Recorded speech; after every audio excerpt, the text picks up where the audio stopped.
नमस्कार, आपने देखना शुरू कर दिया है सबकी खबर और मैं हूं आपके साथ आयुष शुक्ला। भारत की राजनीति में कई आंदोलन आए, कई पार्टियां बनी, लेकिन मई 2026 में जो हुआ वह पारंपरिक राजनीति से ज़्यादा इंटरनेट और युवाओं की बेचैनी की कहानी बन गया। कॉकरोच जनता पार्टी यानी सीजेपी नाम की एक डिजिटल सटायर मुहिम कुछ ही दिनों में मीम से मूवमेंट तक बन गई। शुरुआत एक टिप्पणी के विरोध से हुई, लेकिन कुछ ही दिनों में यह बेरोजगारी, सिस्टम से नाराजगी, सोशल मीडिया संस्कृति और युवा पहचान की बहस में बदल गई। इस पूरी कहानी की शुरुआत उस समय हुई जब एक अदालत की टिप्पणी के बाद सोशल मीडिया पर कॉकरोच शब्द को युवाओं ने एक हिस्से ने अपमान की जगह पहचान और विरोध के प्रतीक में बदल दिया। इसी दौरान अभिजीत दिपके ने 16 मई के आसपास एक डिजिटल अभियान को लॉन्च किया। शुरुआत में से सटायर और इंटरनेट एक्सपेरिमेंट कहा गया, लेकिन कुछ ही दिनों में इसका पैमाना तेजी से बढ़ गया। सबसे ज़्यादा चर्चा इसके सोशल मीडिया आंकड़ों को लेकर हुई। अलग अलग तारीखों पर अलग अलग रिपोर्टों में संख्या बदलती रही, लेकिन कई मीडिया रिपोर्ट्स के अनुसार सीजेपी का इंस्टाग्राम अकाउंट कुछ दिनों के भीतर करोड़ों फॉलोअर्स तक पहुंच गया और कई समय के लिए पारंपरिक दलों के सोशल मीडिया नंबरों से बड़ा दिखाई देने लगा।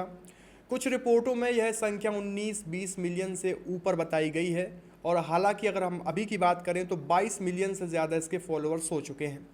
लेकिन यहाँ एक महत्वपूर्ण बात है, फॉलोअर्स संख्या और राजनीतिक समर्थन एक जैसी चीज़ नहीं होती। सोशल मीडिया फॉलो करना और वोट देना दोनों अलग व्यवहार है। यही कारण है कि कई राजनीतिक विश्लेषक इसे डिजिटल ऊर्जा मान रहे हैं, न कि अभी तक स्थापित राजनीतिक शक्ति। फिर सवाल उठा, अब सोशल मीडिया पर इसका हाल क्या है। शुरुआती विस्फोटक ग्रोथ के बाद कहानी थोड़ी जटिल हो गई। पार्टी और उनके संस्थापक की ओर से दावा किया गया कि कुछ सोशल मीडिया अकाउंट्स सीमित हुए, कई पर उनका बैन लगाया गया और किसी अकाउंट को हैक करने की कोशिश की गई।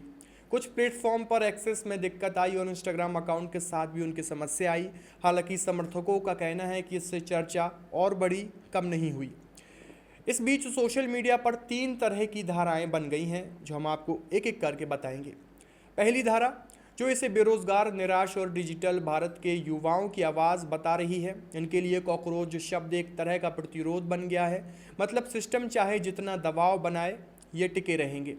दूसरी धारा, जो सिर्फ इन्हें इंटरनेट मनोरंजन, राजनीतिक मीम और क्षणिक ट्रेंड मान रही है। कुछ सार्वजनिक हस्तियों और कंटेंट क्रिएटर्स ने इसे इंटरनेट ड्रामा कहा है और लोगों से भावनात्मक भीड़ का हिस्सा न बनने की अपील की है। तीसरी धारा, जो इसके पीछे राजनीतिक मकसद, नेटवर्क या प्रचार की संभावना पर सवाल उठा रही है। सोशल मीडिया पर आरोप प्रत्यारोप हुए हैं कि किसी पार्टी की बी टीम है, जबकि दूसरी तरफ समर्थकों ने इन आरोपों को खारिज किया। इन दावों की स्वतंत्र पुष्टि नहीं हुई है। राजनीतिक प्रतिक्रिया भी दिलचस्प रही। सीधे आधिकारिक स्तर पर बड़े दलों ने इसे बहुत ज़्यादा वैधता नहीं दी, लेकिन ऑनलाइन समर्थक समूहों ने इस पर लगातार बहस की। कुछ नेताओं के बयान और सोशल मीडिया पोस्ट इस मुद्दे पर वायरल हुए, जिनमें फॉलोअर्स के स्रोत और अभियान की प्रकृति पर सवाल उठाए गए। इधर कानूनी मोर्चे पर भी हलचल हुई। इस अभियान को लेकर न्यायपालिका और कानूनी संस्थानों के संदर्भ में सवाल उठे और एक याचिका के जरिए जांच की मांग भी सामने आई। हालांकि यह किसी दोष सिद्ध होने का मामला नहीं है, बल्कि कानूनी प्रक्रिया का हिस्सा बना हुआ है। और अभिजीत दिपके अब कहाँ हैं? उपलब्ध रिपोर्टों के अनुसार वे भारत के बाहर रहते हुए इस डिजिटल अभियान से जुड़े रहे और हाल के दिनों में उनके परिवार और निवास की सुरक्षा को लेकर भी खबरें सामने आईं। कुछ रिपोर्टों के अनुसार उन्हें सुरक्षा भी दी गई है। अब सबसे बड़ा सवाल, क्या कॉकरोच जनता पार्टी चुनाव लड़ेगी? फिलहाल उपलब्ध सार्वजनिक जानकारी के आधार पर यह एक वायरल डिजिटल सटायर और राजनीतिक अभिव्यक्ति का मंच ज़्यादा दिखाई देता है, न कि चुनाव आयोग में पंजीकृत चुनावी पार्टी। इसके विचार, घोषणाएं और ऑनलाइन लोकप्रियता वास्तविक चुनावी संरचना में बदलेंगी या नहीं, यह अभी खुला सवाल बना हुआ है। लेकिन एक बात साफ दिखाई देती है कि इसने भारतीय राजनीति को एक संदेश जरूर दिया है। सोशल मीडिया पर हंसी मजाक से शुरू हुई चीज़ें कभी कभी असली राजनीतिक असंतोष का संकेत भी बन सकती हैं, और शायद यही वजह है कि कॉकरोच जनता पार्टी पर बहस अभी खत्म नहीं हुई है।